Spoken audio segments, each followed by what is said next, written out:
Welcome everyone to this JVL Education Group webinar, which on this occasion is about education. We've got two eminent speakers, Louise Regan and Jonathan Rosenhead, who are going to lead us in discussing this subject, which is definitions of anti-Semitism, how they impact on teaching about Palestine in UK schools, colleges and universities. No one questions schools encouraging children to sing songs, paint pictures, write poems, wear badges, display flags, and raise money for Ukrainians under Russian bombardment. But pupils doing the same for Palestinians under attack from Israel have often been disciplined. Some schools have gone so far as to ban all reference to what is going on in Gaza, rather than risk falling foul of a public narrative in which supporting Palestine is routinely equated with endorsing terror and threatening Jews. Universities and colleges have been similarly impacted. The government's contribution has been to double down on its prevent strategy, issuing guidance that seems to regard Muslim communities as hotbeds of extremism and their children as potential violent jihadis. The government letter sent out in late October, headed Israel-Hamas Conflict Advice for Schools, made no mention of Palestine or Palestinians, and it referred only to barbaric terrorist attacks on Israel and expressed solidarity with Israel in its hour of need. Things look set to get worse rather than better. The Department for Education has put out a tender for a Tackling Anti-Semitism programme based on the International Holocaust Remembrance Alliance, IHRA, definition of anti-Semitism, which, as I'm sure you all know, elides criticism of Israel with anti-Semitism. This has been put on hold following a legal challenge by the Jewish-led Diaspora Alliance, but attempts to sideline the Palestinian perspective have not abated. There are a number of staunchly pro-Israel organisations and some Zionist individuals promoting their particular narrative in education, and also some purporting to avoid bias and present a balanced picture. But these are little help to educators wanting to respect the views of pro-Palestinian students, but wary of the pressure on them to refer such youngsters to prevent as potential radical extremists. Camden National Education Union held an excellent symposium at Hamilton House in March, where educators shared experiences and heard from speakers with relevant expertise. A report with useful links is due to be made available soon. The NEU website has links to some resources that teachers can access, but there is a shortage of programmes providing insight into narratives that are rarely heard, if not actively suppressed, those of Palestinians themselves and of Jews who support them. I've not seen anything from the NASUWT, the other large teaching union in the UK, beyond a well-meaning statement of concern about what's happening in Gaza. So against that rather depressing background, let's get going with our discussion. Louise Regan, prominent member of the NEU, will be speaking for 15 minutes, maybe a few more, on the situation in schools, followed by Jonathan Rosenhead on the situation in higher education. Louise is also chair of the Palestine Solidarity Campaign. Over to you, Louise. No problem. Thanks, Naomi, and welcome everyone. It's very good to be here. And thank you to JVL for putting on this, because I think it's a key debate, really. I think it's something we are going to have to keep coming back to. And it's certainly something that we discuss a lot within the NEU in terms of what we can be doing and what more we can be doing. I think just in terms of the trade union movement, I think the National Education Union has been very vocal around this issue and has done a huge amount of work. Certainly, we've sort of really pushed the national demonstrations, had our General Secretary and National President speaking at them, and encouraged members to attend those with trade union banners. And I think that's important in terms of the context of when things are happening in schools, trying to support our members in terms of raising this issue if they see that we are vocal and out there as a national union. I think Naomi's given sort of a good reflection of what's happening in schools. I think it's fair to say it's a very mixed bag. There are some schools that are doing work around this and have been very active since October in terms of raising awareness and talking about what is happening. But equally, there are some schools where nothing is happening because, as Naomi has stated, there is an attempt to silence us in terms of talking about this. And that can range from a whole host of things to students being silenced, disciplined because they're showing any support for Palestine, to education workers being told they can't wear anything or show anything that shows any support with Palestine. And we have seen an increase in attempts to use the prevent agenda to silence voices. And there have been a couple of very bad examples that I have seen where schools have sent out quite bland PowerPoints to be showed in tutor times, and then at the bottom of it, it said, don't let the children discuss anything. And if a child raises anything, here's the link to refer them to prevent, as though automatically talking about Palestine would be a reason to refer people to prevent. I mean, the NEU has very strong opposition to prevent. We have historically not supported the prevent programme. We don't think it is a useful programme. We're told it's there as a safeguarding mechanism, while schools have and colleges have very robust safeguarding mechanisms that they can use. We don't need an additional piece of legislation to support with safeguarding, in our opinion. And actually, the Amnesty report that was released at the end of last year is very damning of prevent and talks about the long-term impact that it has. And people may have read that or may not, but it's certainly worth reading if you want to see how terrible prevent is. But also talks about the fact that over 90% of referrals just are not referrals and never taken any further. So we know that it's been used in a bad way.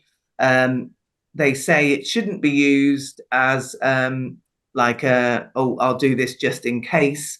But actually, that is what we see, is that people are so frightened by what is happening that they will refer to prevent just in case. So as a sort of protective mechanism, and that isn't how it should be used. That there's clear evidence that you should have a sort of quite a holistic discussion if you've got concerns.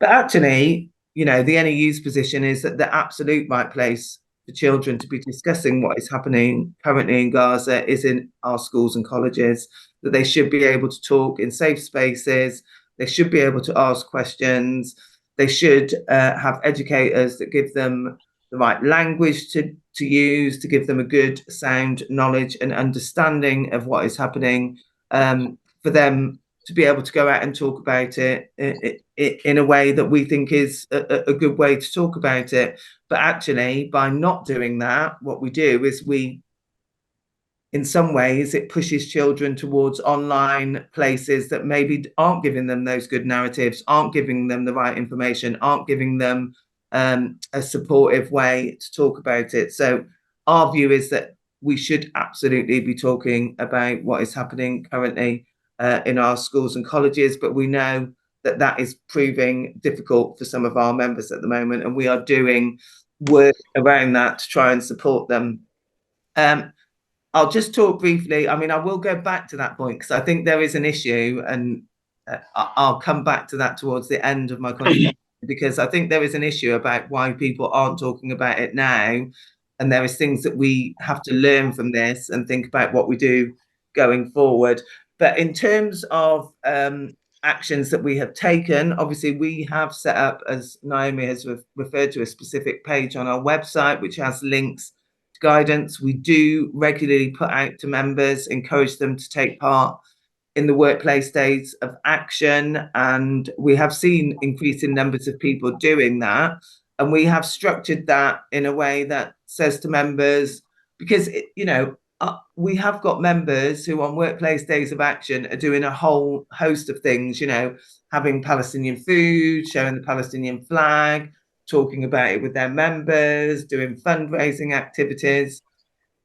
And for some members, that just isn't where they are feeling that they are at the moment. So we have given them a sort of staged approach to things that they can do. And one of those can be an initial discussion with your senior leadership about the NEU guidance and talking about what you want to do with your group of NEU members, and thinking about planning that and putting that in place.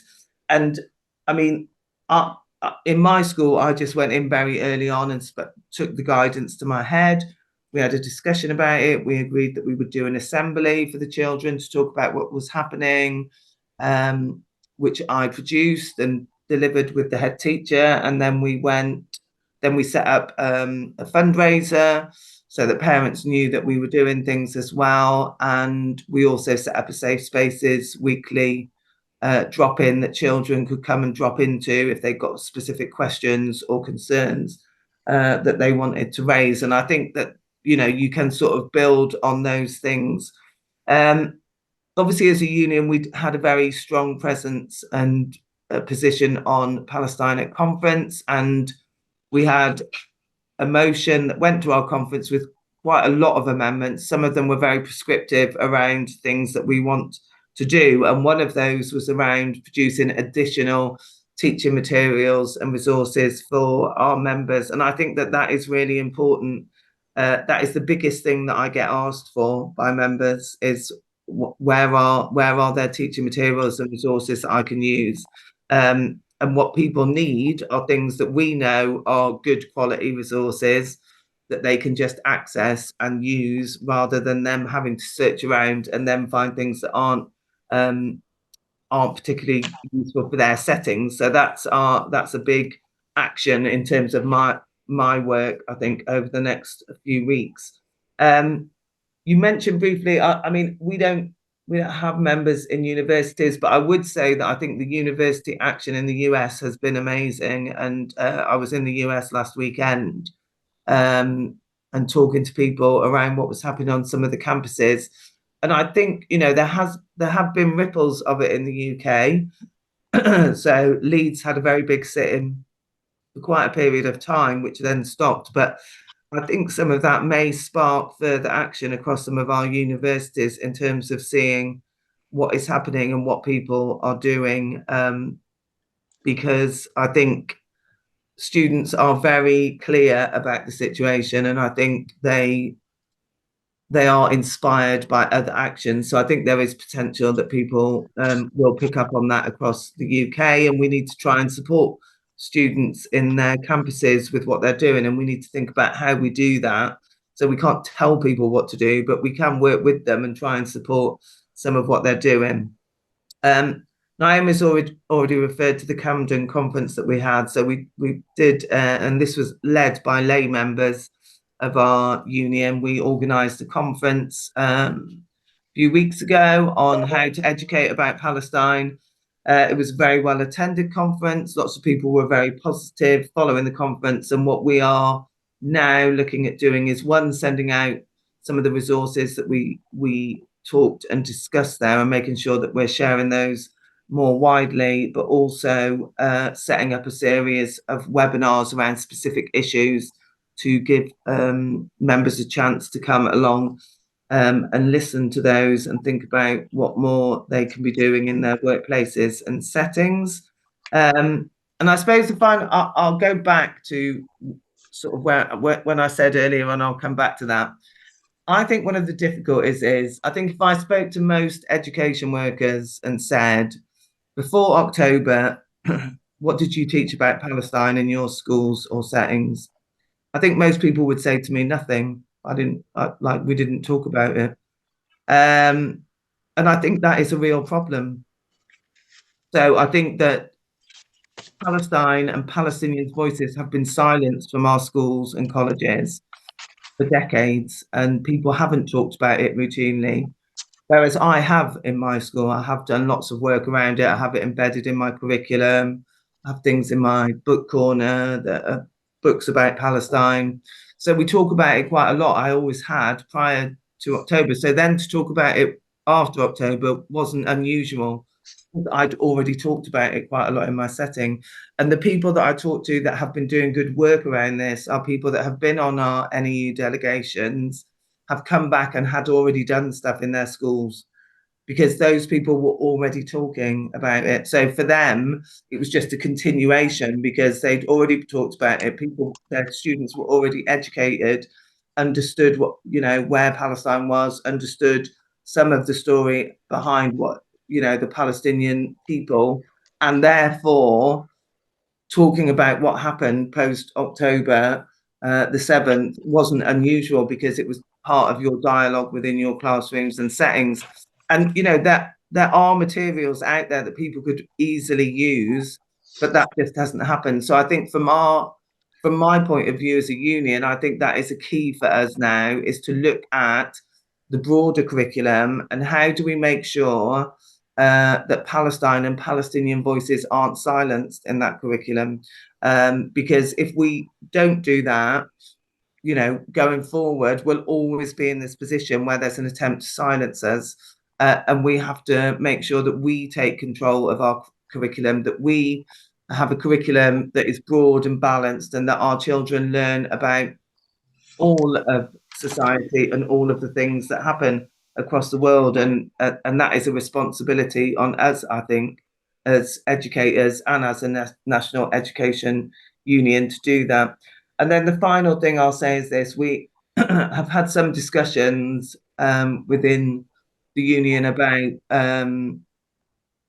about training around this, because at times people don't use the correct language. People don't always think about how they word things. And we are looking at, in fact, I'm hoping to take something to the next executive around some training, not just about anti-Semitism training, but also about Islamophobia training, because I think both of those at the moment have, there has been an increase. And we have to make sure that our members clearly understand the right language to be using, clearly understand how to challenge anti-Semitism and Islamophobia. But once they have that really clear and good understanding, that will help them to talk about what is happening currently in a more confident way. So I think it is about us making sure we are giving good quality understanding to our members, so that then that gives them the confidence to be able to talk about this. Because where people have that confidence, it seems to be happening. Where they don't have that confidence, it doesn't seem to be happening. So I think those are the keys for me, really. And I don't particularly have all the answers to it, but I'm sure we're going to have lots of really good discussion, and we're going to hear lots of things from people tonight who've got good ideas about what more things we could be doing. And I'm just very pleased to be here. Thank you.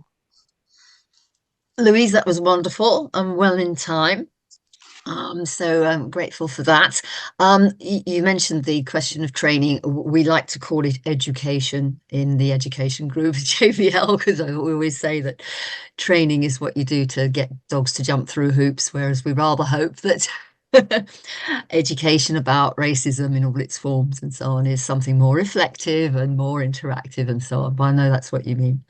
I'm going to hand over to Jonathan now. Jonathan Rosenhead is chair of the British Committee for the Universities of Palestine, which has been building relationships with Palestinian universities for years and years, and closely monitors what's going on in academia here and around the world, actually, but primarily here, to make sure that Palestinian views are not suppressed, which is a bit of a tall order these days. So over to you, Jonathan. I'm sure you'll be just as concise as Louise was. Okay, and I'm also active in Jewish Voice for Labour, should be said. Yes, anti-Semitism has been all over the media and all over politics for about 7 years now. This is really strange. Maybe now we take it for granted, but when I was growing up, nobody spoke about anti-Semitism, except my parents did. They were worried about it, but there was no public discussion of it. And one could say maybe it's a good thing that we are talking about it, but not quite in the way that we are doing. So the reason that it's been so active is because of a change in the way in which anti-Semitism has been deployed, or claims of anti-Semitism have been deployed in the interests of Israel. It's worth just mentioning, since I'm sure you're all aware of it, the claims of Gideon Falter of the Campaign Against Anti-Semitism, an organization set up to protect Israel during one of Israel's many bombardments of Gaza, and his attempt to provoke a fracas in the last march, with a view to getting all marches stopped. That's the sort of thing that's been going on. He's claiming it's anti-Semitic, not to let him cross the road exactly where he wants to. After all, you're letting all these marchers go where they want to. Why can't he, with his demonstrative couple on, why can't he jump through? Anyhow, so anti-Semitism everywhere. The IHRA definition, which I'm going to talk about, but I'm assuming that most people have got a pretty good working idea of this. I'll go into a little more detail maybe than we sometimes do. It's played a nefarious role. It was passed by the IHRA, stands for International Holocaust Remembrance Alliance. They sort of passed it in 2016, and the government jumped in, British government jumped in to adopt it as policy, the first country to do so at the end of 2016. Adopting it as policy means nothing in legal terms, but it does say something in terms of intention.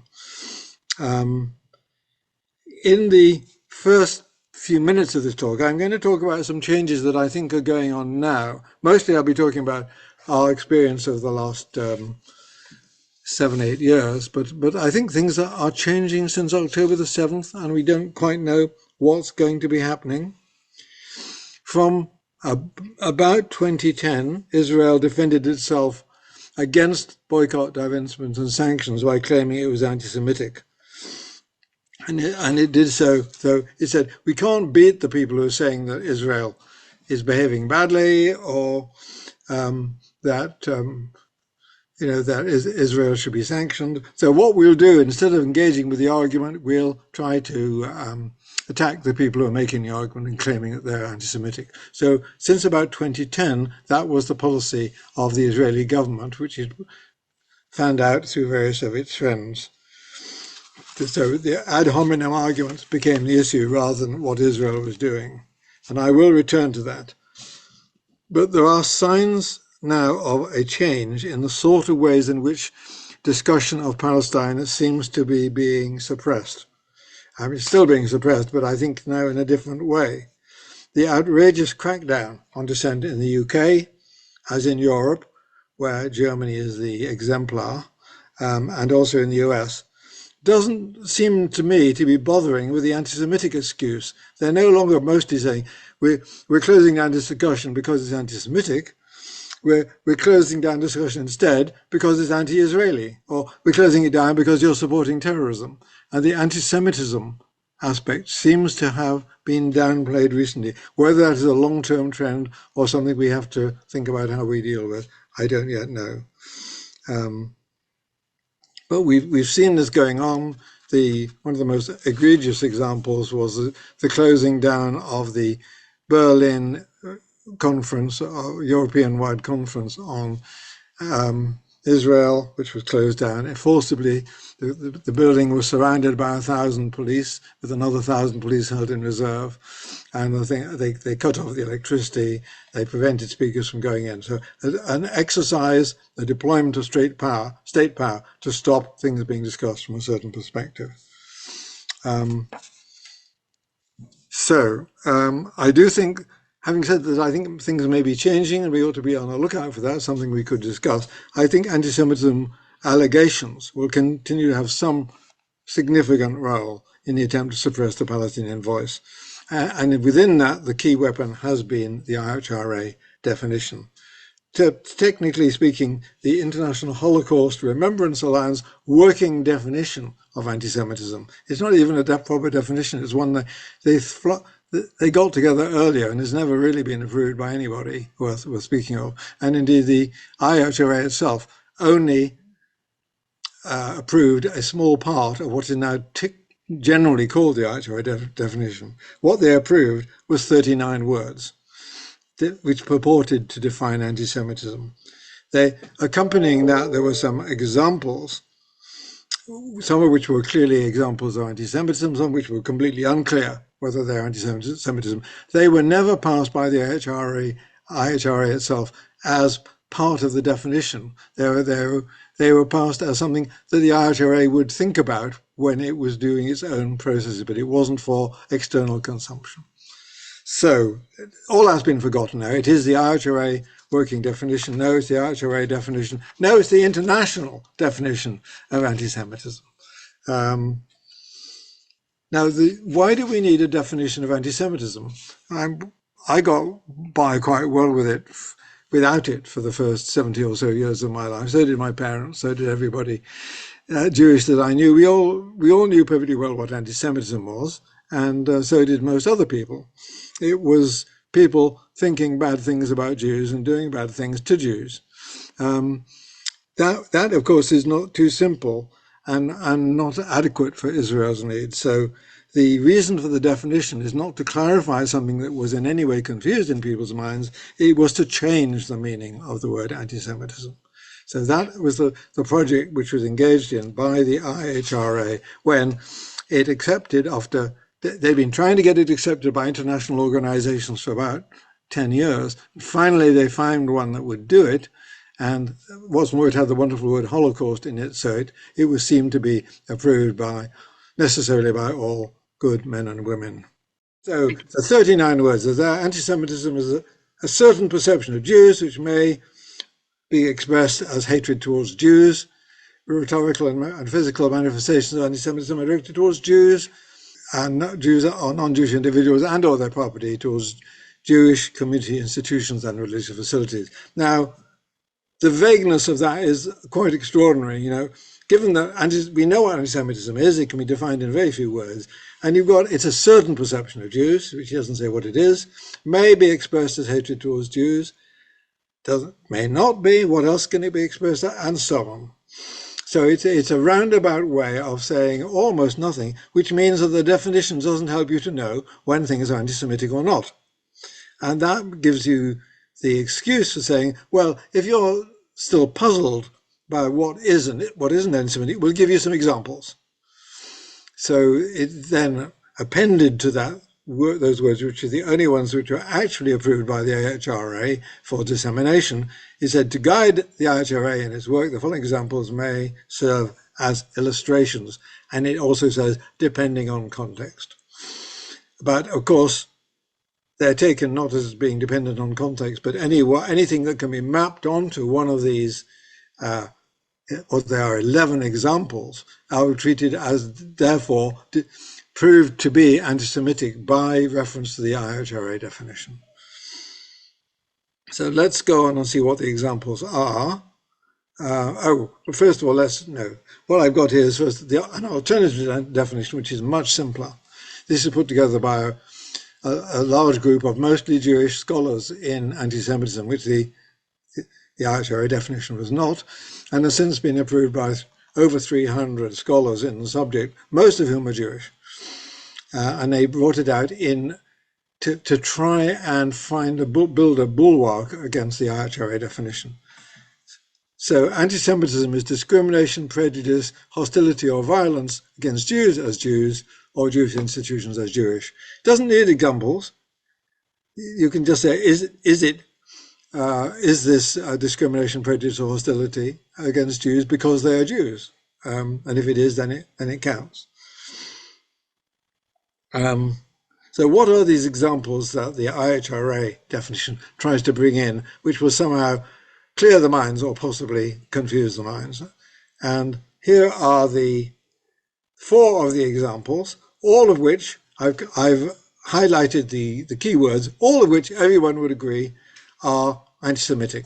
Killing Jews, Jewish conspiracy, accusing all Jews as being responsible for anything that any Jew does, and not quite so clear, but denial of the Holocaust, which is not necessarily, could be regarded as sometimes historically driven, but I think most people would say only an anti-Semite would probably want to develop that argument.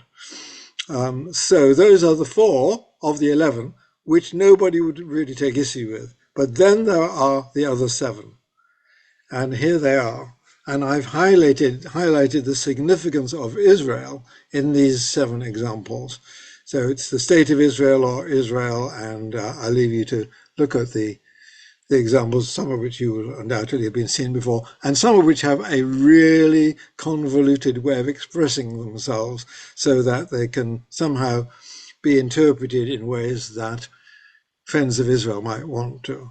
So let's think of denying the Jewish people their right to self-determination, e.g. by claiming that the existence of a state of Israel is a racist endeavor. A state of Israel? 5 minutes to go, Jonathan. Sorry to interrupt. Yes, we need to know what's going on in the universities. That's Great. extremely annoying of you, Naomi. I was just getting into it. Okay, we'll move on. So why did they make this change to rely on the anti-Semitism of this kind? And if you want to know why the Israeli government went onto this, you need to read Tony Lerman, his great book, What Have Happened to Anti-Semitism. And I won't go into that now because Naomi says I haven't got time. But that talks about the book shows how anti-Semitism has been deployed for years in ways subject to the policy needs of the Israeli government of the time. So they keep shifting. They support one academic group, they support another academic group, they push anti-Semitism, they don't. So all of the way that happens, it all depends on the needs of the Israeli government.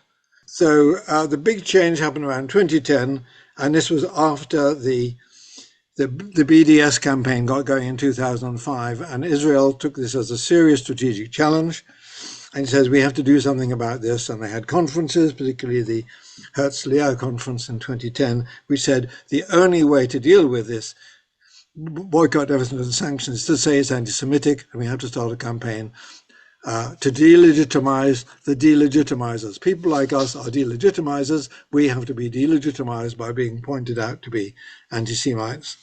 The Ministry of Strategic Affairs was set up, and the Ministry of Foreign Affairs did stuff too. They got $50 million a year at one point, I think more at other times. $50 million in 2016 and probably since. And they also engaged in public diplomacy, which is they fan out messages through Hasbara to be circulated by pro-Israel civil society organizations, speaking to whatever the policy needs enunciated by Israel. And they have succeeded in that period to pass lots of legislation against boycott, divestment and sanctions. In the United States, 38 of the states of the United States have passed anti-BDS legislation. We have one going through Parliament at the moment, which is very likely to pass. It is the effect of this campaigning. Universities have been the chief battleground because local authorities rolled over in no time at all, and they all adopted the IHRA definition. Universities resisted. Gavin Williamson said that's not good enough when he was Secretary of State for Education, said he'd take the money away from the universities if they didn't pass it, so some of them did, and they tried not to use it. So the universities are quite unhappy about that. Meanwhile, they got rid of David Miller by a concerted campaign, they being the campaign against anti-Semitism, against people who supported Israel, supported Palestine. They brought disciplinary charges, often provoked by students who'd gone online to try and research the backgrounds of their own teachers. And they brought, for example, in Warwick, they brought disciplinary charges against more than 20 academic staff. None of these charges were substantiated. Even in the case of David Miller, he was never found guilty of anti-Semitism. They got rid of him because they said he hadn't treated students well. So there's been no actual case of somebody being found guilty of anti-Semitism because of this definition, but nevertheless its effect has been stunning in terms of chilling the atmosphere for everybody else. Now, I'm not going to go on now, but there's a lot has happened since October the 7th, and maybe I can come back to that when we come back to the conclusion, because I think the whole process of silencing the voice of Palestine has gone into overdrive in the last 6 months, and it's worth thinking about that. Thank you. Thank you, Jonathan. That was, you rattled to a close very effectively there. I think it's fascinating that both Louise and Jonathan have pointed out how measures that our Zionist friends have promoted in the hope of undermining the pro-Palestinian narrative, prevent in one case and the IHRA definition in the other. Although they've been passed and are promoted by the authorities, they're not actually able to use them in any actual sort of legal way. What we're seeing, however, is the chilling effect in both cases, Prevent in schools and the IHRA in academia and many other areas too. I think we probably ought to bring back in our esteemed speakers. Jonathan, do you want to go first and talk to us about the university context, and then we'll have Louise back in. And don't forget, Louise, we've got that question about whether we should be supporting the petition that's going around about the accusations against Daniel Kebede and the union. But Jonathan, 3 or 4 minutes to wrap up. Yes. Okay. I'd just like to talk a little bit about the extremity of the silencing that's gone on since October the 7th. And just a few examples. They're mostly not of universities silencing people, there are some, but many other organizations. So, for example, the Royal Geographical Society cancelled a booking from the Palestine Literary Festival, of all things, really dangerous. The Barbican cancelled one of the winter lectures of the London Review of Books, which was admittedly about Gaza, but as you can imagine from the London Review of Books, it wasn't actually full of hate speech, it was actually full of thought. We had Conway Hall cancelling a book launch by Nathan Thrall for his book, A Day in the Life of Abed Salama. We had Home, which is a venue in Manchester, preventing readings being given from Palestinian authors. Yeah. And we've had Gillian Keegan, the Education Secretary, Michelle Donnellan, having both been circularized things, including Michelle Donnellan, having accused 2 members who'd been appointed to a committee of the UKRI, which is a government body, accusing them of supporting terrorism, and she's now had to pay damages because it wasn't provable.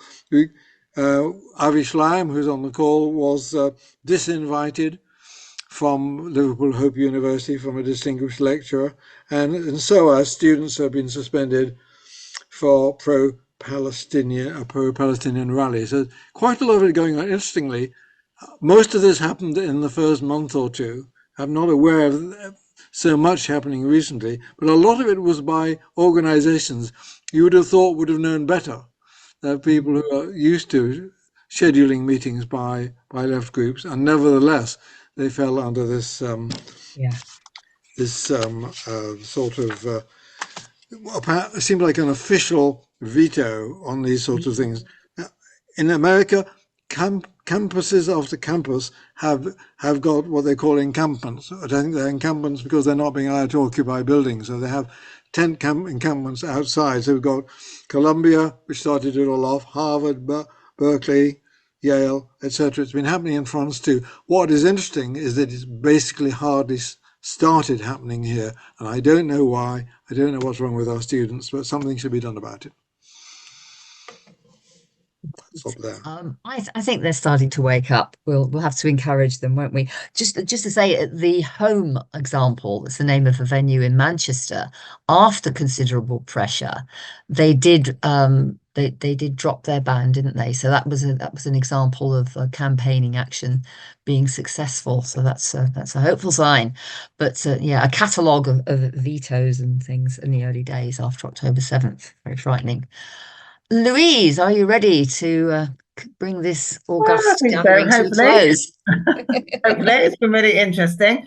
I was asked a question directly about why is there variation in what schools do, and I think that is because we do not have a history of teaching about Palestine in our education settings, and that's something we have to try and change. And as people have pointed out, I don't think we can rely on Labour to sort that out. We have to sort that out from the grassroots level. People often say, what is the union doing about this? And I say to them, you are the union. It's for us to sort it out. So that's what we're doing. So we are on this. We passed a motion that calls for us to do this, and we will continue to pursue and push this. So I think, that's why there is currently a variation. I think what we have to do is amplify the voices of people who are doing things effectively more widely, and I don't think we're doing enough of that. So that will be a sort of key take away from me. Somebody talked about the visualizing Palestine stuff. It is brilliant materials and resources, and people should look at it if they haven't used it. I use it a lot, and I have engaged with the people that produce it quite effectively. So that, it's really good materials, and people should look at it. There was a question about what we do. Well, the NEU has a position around decolonizing education, and if you look at the history of the UK and what we have done, it's quite easy to use the decolonizing education principles to tear apart what has happened. It's very straightforward. So I always talk about it. I mean, we do a block of education on the Windrush generation, but when I'm talking about that, I always refer to other situations where our country has taken over, ruled, tried to take over people's land, and talk about it. It's a very good way of doing that, and we should make sure we're embedding that. Leah, I think, referred to the South Hebron Hills stuff. That's very interesting, because we were due to launch a campaign around education, particularly looking at school demolitions in the South Hebron Hills. So I'm happy we are looking at when we were due to do that last September.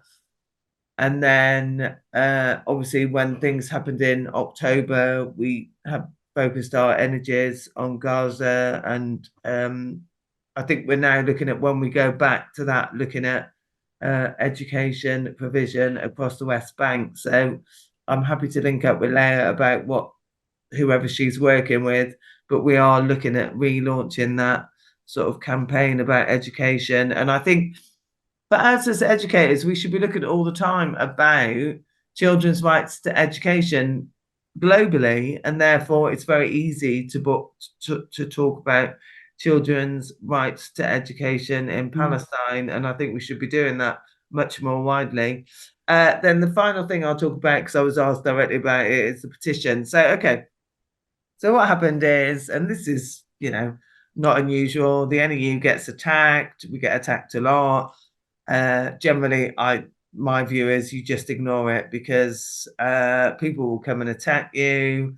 And often, if you look at what has happened, actually, there's been very limited response to those attacks. There was an attempt to revitalize it recently. That post that got posted on X got no retweets and no likes.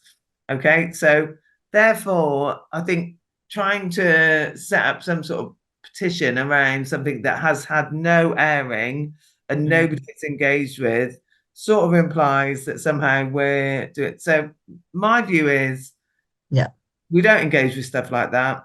We go on the offensive, we go on the positive. I've written a motion for our districts to pass, to basically get them to say that they will enact what we agreed at conference, and gives them a list of calls to action around what they should be doing locally. And I think that's what we should focus on: positive activity, amplifying Palestinian voices, not getting ground down in the negative rhetoric, which people would like us to. And then the final thing I'll say is, somebody talked about these local events. I think that's a really good idea. I think that could follow on from what we did in Hamilton House. I would be more than happy to link up with JVL and try and work together collectively to put on events across the country, which is around educating educators, but also getting in community members to talk about what more we should be doing and what pressure they should be putting on. Because actually, in a number of schools, their position has changed, because parents have gone in and said, hold on a minute, you did a load of stuff around Ukraine, but you're now saying our children and young people can't talk about Palestine. That's a mixed message. You can't say they can talk about one thing, but they can't talk about another. And I think we have to engage with communities about that. That was a brilliant wrap up. I hope everybody's found that useful and interesting. And Louise, I hope that there are areas of collaboration that we can work on together. But we'll have to talk at some point about the other education union in ASUWT, because I don't know whether they do anything on this subject, but they're quite big. It would be nice to know what they're up to, if anything. Okay, guys, thank you very much, everybody. Unless I've forgotten anything. Farewell.